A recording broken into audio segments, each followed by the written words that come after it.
going back to the warring planet, if we look around, if someone is looking around at this planet that we're on, maybe they feel insecure, or they feel fear, or they feel like there's a lot of, you know, dangers and stresses and pressures. How does somebody navigate the world that we're on, and how should they kind of have an attitude about it? Because it does look kind of, you look around and there are some gnarly things happening. Oh, so bad it's not even funny.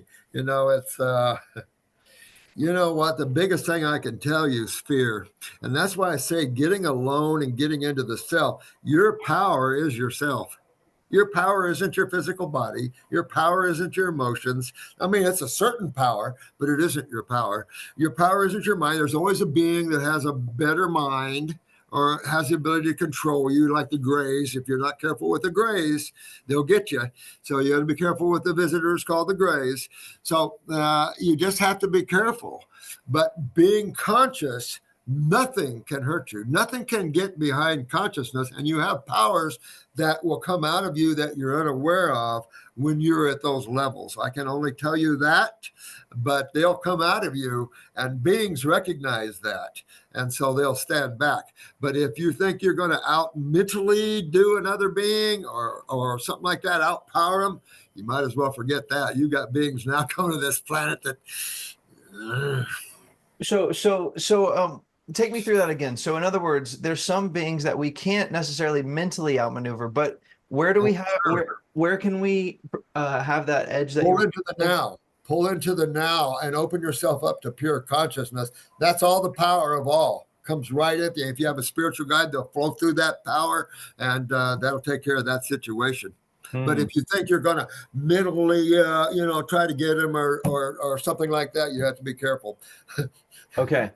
I've heard you talk before. I know that there's some people that feel like they're under, that they're getting negative energies that are being cast on them. I heard you once talk about if that's happening, to surround yourself with a protective white light or something like that. Can you take us through that?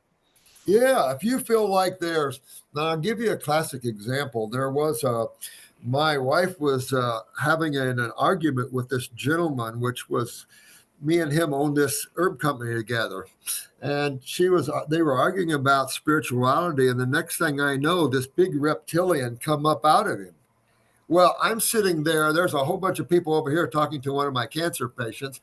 My wife is talking to this guy. This reptilian head comes out of him. And she saw this and she wrapped herself in with the golden light of spirit or Ek or God or whatever. And the being looked over at me, and I'm just about ready to get up. And it turned back and went back into him. And that's the first time I've ever seen a reptilian and what they are. So I talked about it, and people gave me a lot of hell about it. And then I had a couple of patients in, and I said, no, I was just talking about it. I said, no, we follow them. So there is a lot going on. There's Venusian societies people don't know about. There's so much going on at this level, but there's all these thin levels, just like a TV set. You're going to dial in this channel, that channel. Well, let me tell you, on some of these frequencies, you've got loaded beings, man. I'm telling you, it's crazy. So it's not a white light, it's a golden light. A golden light. Okay, and so if you surround yourself with a golden white light, I don't care what you call it, know you're protected, pull yourself into the now, and if you have a spiritual guide, use them. But develop your own power, and you got it.